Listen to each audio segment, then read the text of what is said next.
जय हिंद। एक नए एपिसोड में आपका स्वागत है। जैसा कि हमने आपसे पहले भी कहा था कि जैसे जैसे एरो इंडिया नज़दीक आता जाएगा, हमें जो इंडिजिनस प्रोग्राम है इनसे जुड़ी नई इन्फॉर्मेशंस देखने को मिलेंगी और यही होता नजर भी आ रहा है। हाल ही में तेजस मार्क टू के एक नए स्केल मॉडल को अनवील किया गया है, लेकिन इसके अनवील होते ही बहुत सारे प्रश्न जो हैं वो अब उठने लगे हैं इसके डिज़ाइन को लेकर के, इसकी कैपेबिलिटी को लेकर के। क्योंकि जो नया स्केल मॉडल है इसमें हमें कैनार्ड्स देखने को नहीं मिल रही, जिसके बाद ये सवाल उठने लगा कि क्या ये वाकई तेजस मार्क टू ही है, इसकी कैनार्ड्स कहाँ गई, और स्ट्राइक पैकेज और दूसरी जो कैपेबिलिटीज हैं उनको लेकर के भी चर्चाएं डिफेंस के गलियारे पर शुरू हो गई।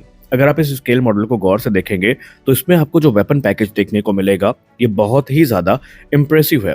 फॉर एग्जाम्पल, पहली मिसाइल जो ध्यान आकर्षित कर रही है इस स्ट्राइक पैकेज में वो है BrahMos NG.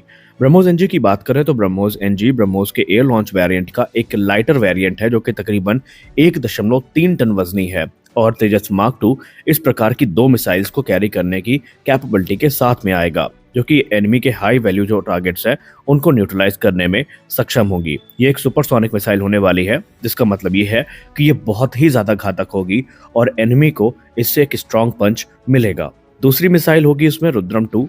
Rudram two basically Rudram one का ही एक इम्प्रूव्ड वेरिएंट है, जिसको आप एक नियर हाइपरसोनिक मिसाइल की संज्ञा दे सकते हैं। ये एक एंटी रेडिएशन मिसाइल है जो कि एनिमी के रडार इंस्टॉलेशंस या फिर surface to air missile system की जो साइट्स हैं उनको न्यूट्रलाइज करेगी। हालांकि रुद्रम टू के हमें दो अलग वेरिएंट देखने को मिलेंगे। एक एंटी रेडिएशन मिसाइल वेरिएंट होगा और एक वेरिएंट होने वाला है बेसिकली ग्राउंड स्ट्राइक वेरिएंट, जिनका प्रमुख टारगेट इनके एयर डिफेंस साइट, इनके जो एयर बेसेस हैं या फिर कम्युनिकेशन साइट्स हैं, ये होने वाली हैं। तीसरा जो वेपन सिस्टम देखने को मिला वो था smart anti airfield weapon. Tejas mark two अपने साथ 4 स्मार्ट एंटी एयरफील्ड वेपन्स को कैरी करता है, जिसका मुख्य तौर पर ऑपरेशन का उद्देश्य होता है एनिमी के एयर बेसेस को टारगेट करना और उनको नुकसान पहुंचाना। ये एनिमी के रनवे हो गए, एयर डिफेंस सिस्टम हो गए या फिर दूसरे इंफ्रास्ट्रक्चर हो गए, उनको बहुत ही ज्यादा डैमेज पहुंचा सकता है।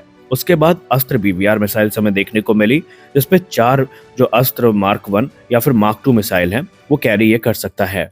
ये हम यूं कह लें कि 4 मिसाइल इस स्केल मॉडल में हमें दिखाई पड़ी हैं। अब अस्त्र मार्क 1 हो या मार्क 2 हो, ये दोनों मिसाइल भारत के लिए काफी इंपॉर्टेंट है। अस्त्र मार्क 1 की रेंज 110 किलोमीटर की है, तो वहीं अस्त्र मार्क 2 जो इस समय अंडर टेस्टिंग है उसकी रेंज 160 किलोमीटर क्लेम की जाती है, जो कि तेजस मार्क 2 की एयर सुपियोरिटी को सुनिश्चित करेगी और बीवीआर एंगेजमेंट्स में भारत को एक एज प्रदान करेगी। उसके बाद शॉर्ट रेंज कॉम्बैट के लिए इस लोड आउट में हमें एशरैम यानी advance short range air to air missile देखने को मिली है, जो कि शॉर्ट रेंज कॉम्बैट में एक महत्वपूर्ण भूमिका निभाएगी। खासकर जब हम बात करते हैं with in visual range dog fights की, तो वहां पर इस प्रकार की शॉर्ट रेंज मिसाइल एक प्रमुख भूमिका निभाती हैं। रक्षा विशेषज्ञों से जब हमने बात करी तो हमें एक चीज वहां पर समझ में आई। उनका ये मानना है कि जो लोड आउट यहाँ पर दिखाया गया है ये एक सीड मिशन के अंतर्गत दिखाया गया है, यानी ये suppression of enemy air defence को ध्यान में रखकर काफी महत्वपूर्ण माना जाता है। और रही बात कैनार्ड्स की, तो कैनार्ड्स को लेकर अभी कोई क्लियर जवाब नहीं मिला। कुछ लोगों का कहना है कि यहाँ पर सिर्फ उद्देश्य था इसके वेपनरी को दिखाना, ये actual model Tejas mark two का नहीं है। तो कुछ लोगों का ये मानना है कि जो फाइनल आपको प्रोटोटाइप देखने को मिलेगा उसमें कैनार्ड्स अभी भी हैं, कैनार्ड्स नहीं हटाई गई हैं, क्योंकि कैनार्ड्स को हटाने से पहले ही मना कर दिया गया था। लेकिन कुछ लोगों का ये कहना है कि लगातार डिजाइन को रिफाइन करने पर काम किया जा रहा था, तो हो सकता है कैनार्ड्स यहाँ पर रिमूव कर दी गई हों। इसका जवाब तो हमें एरो इंडिया 2025 में ही मिलेगा, जब हमें स्पष्ट तौर पर यह देखने को मिलेगा कि क्या तेजस मार्क टू में कैनार्ड्स वाकई हटा दी गई हैं। खैर, यहाँ पर तेजस मार्क टू की बात रही तो ये वर्ष तेजस मार्क टू का ही होने वाला है, क्योंकि नवंबर में इसके रोल आउट की खबरें सामने आ रही हैं। उसके तुरंत बाद हाई स्पीड और लो स्पीड टैक्सी ट्रायल्स की शुरुआत होगी और मार्च 2026 में पहली उड़ान को आयोजित किया जाएगा। आपको क्या लगता है, तेजस मार्क टू का जो स्ट्राइक पैकेज आपको दिखाया गया वो इम्प्रेसिव है? और आपको क्या लगता है, कैनार्ड्स को हटाया जाना सही हो सकता है या कैनार्ड्स के साथ ही तेजस मार्क टू ज्यादा अच्छा परफॉर्म करेगा? आप अपनी राय कमेंट सेक्शन में जरूर दीजिए। मिलते हैं अगले वीडियो में, तब तक के लिए जय हिंद।